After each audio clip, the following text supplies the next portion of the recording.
So, Donald Trump has come down with coronavirus. This is something that people on the stream notified me of yesterday. Um, and I kind of I wanted to downplay it a little bit and kind of wait until I had more information.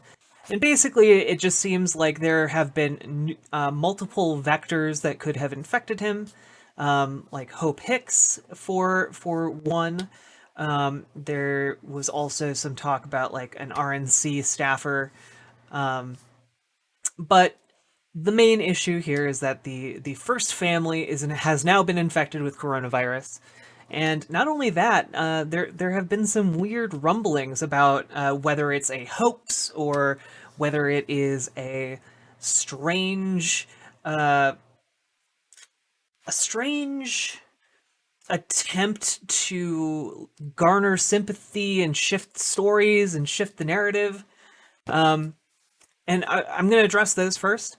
I do not think that this is a hoax. If you are playing up that you are a strong man who you alone can fix the problems of the nation, the last thing you want to do is get really, really ill and look weak. Like, that flies in the face of what you're trying to play to. So, there is the op that I kind of just take that to mean like this has to be real. They wouldn't announce it if it wasn't real. There are some exceptions in which they would make a fake announcement, but I think there are not the Trump administration is so full of people who are leaking like crazy to reporters that if it was fake, we would know by now, right? Like we some dipshit in the White House would have like called a Washington Post reporter and been like, yeah, it's not real. He's just saying that for publicity.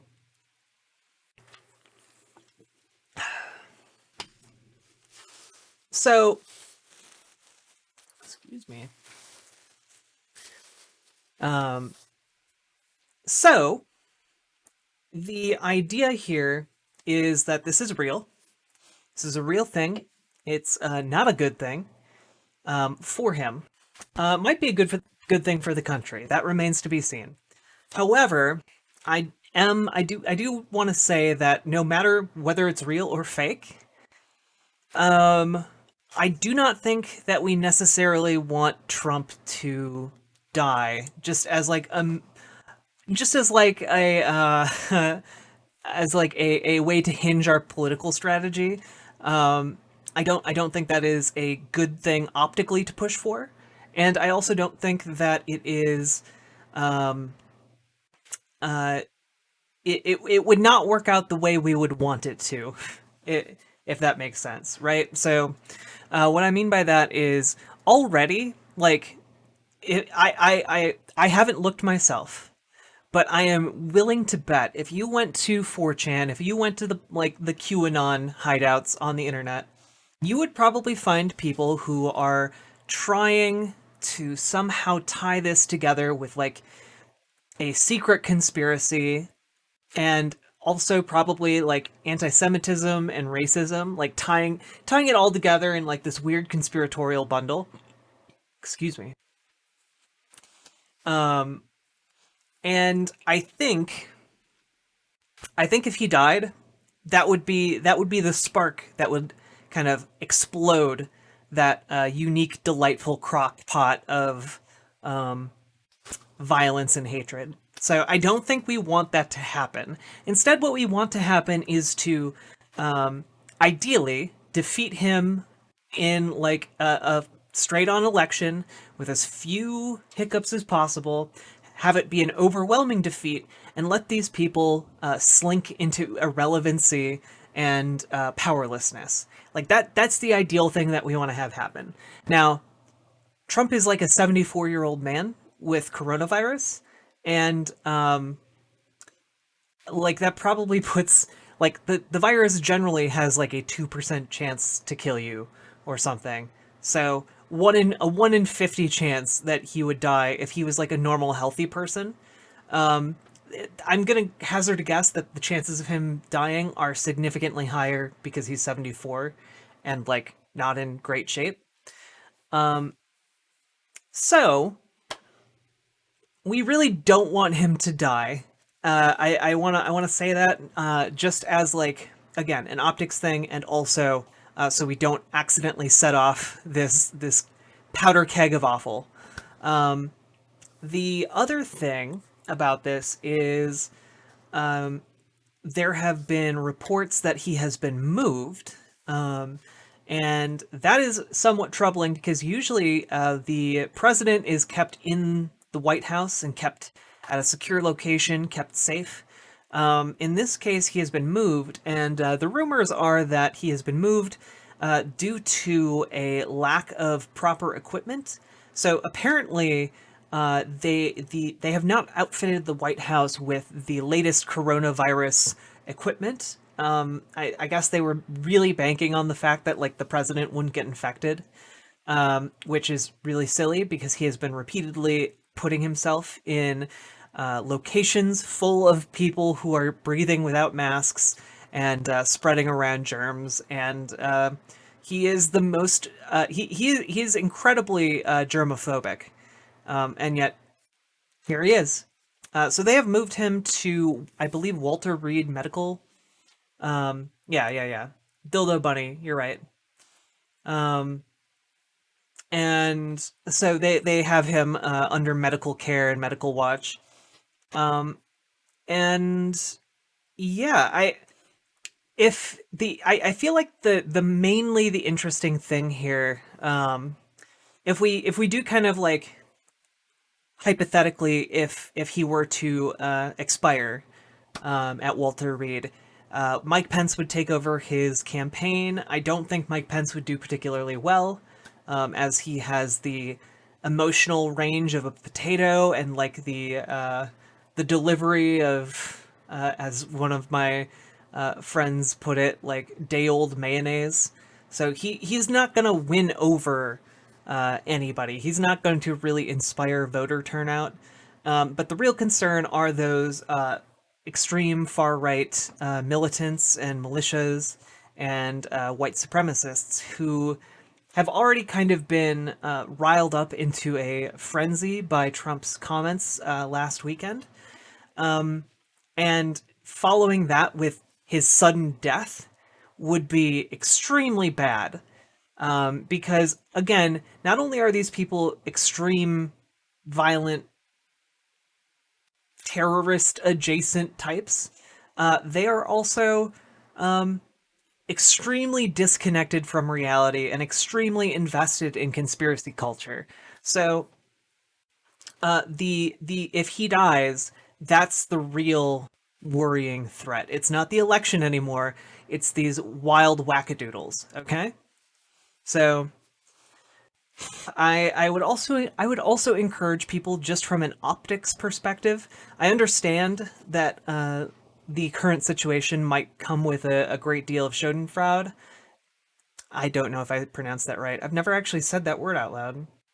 But it might come with a great deal of catharsis because, you know, this guy has been literally calling COVID-19 a hoax from the beginning. He has almost single-handedly put us into the situation we're in, where hundreds of thousands of people have died, and millions have been infected. So there is like, and I understand where that's coming from, but I also think that there's a very liberal tendency in the middle to be like, oh, you're being mean. I don't want to agree with you because you're mean. You know, I feel like real leftists are pragmatic and will kind of like understand like that manners aren't everything and sometimes it's okay to be mean. Liberals, on the other hand, in the middle, they hold very much to rules and codes of conduct and you know those respectability and civility politics. So I think because we are trying to win those liberals over to the left, I think it behooves us as like a movement to be more respectful publicly than we might otherwise feel. Uh, but that's just my take. I understand again totally why people would be celebrating. Um, but yeah, I think sometimes it is appropriate to play those civility politic games so we can kind of win some people over, um, and kind of explain our position a little bit because there are a great number of people in this country who are still, even after 4 years of Trump, in the position of, well, he is the president and he deserves a certain level of respect.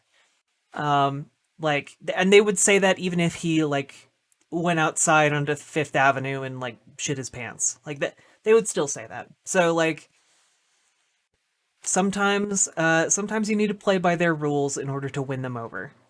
And I think, as silly as it sounds, stuff like this is where we can win liberals over. Like these weird fringe, completely driven like narratives. I think we can use these as moments to show decency. Um, and I say that almost with air quotes. That we can later use to legitimize our efforts to present leftist arguments. So that's kind of where I'm at on that topic. I think it will be interesting to see how things shake out. I also think it will be interesting to see if the Trump campaign, like almost assuredly, they're going to try and use this somehow to gain the upper hand in this campaign. Um, I'm a bit worried if he like recovers and uses his recovery to downplay the severity of the coronavirus. Um, I'm also a bit worried how Biden will appear if Trump is not able to be present at the debates, um, especially if I, especially if the debates continue as scheduled and Mike Pence takes the place of Trump, because Mike Pence has again all of the same things I said before, still true. But Biden is not. I don't think Biden performs well when paired right along someone who is a few decades his senior or his junior, right? Like Mike Pence might not have that charisma, but he can still sound and put himself together, I think, better than Biden can. And I think in this case, that might be a threat. So those are all my thoughts that I've had on the matter. Let's take a look at what you're saying, chat. Uh, but Antifa are the baddies, Biden. Yeah, you think it might be used to avoid any further debates. Um, yeah, that's true. But then that leaves Biden like with if I would assume Biden would be able to use that as like a platform, like your opponent doesn't show up, so you get to give like a speech. And you know what? Maybe that'd be a good thing. I am a little worried about how he would do in a speech scenario, right there without Trump to kind of play off of. And I think that Trump being under lockdown and being inactive, it puts more of a spotlight on Biden. So he's going to have to step up and do more and say more. And I think those are fundamentally Biden's weaknesses, right? So that that's where we're at.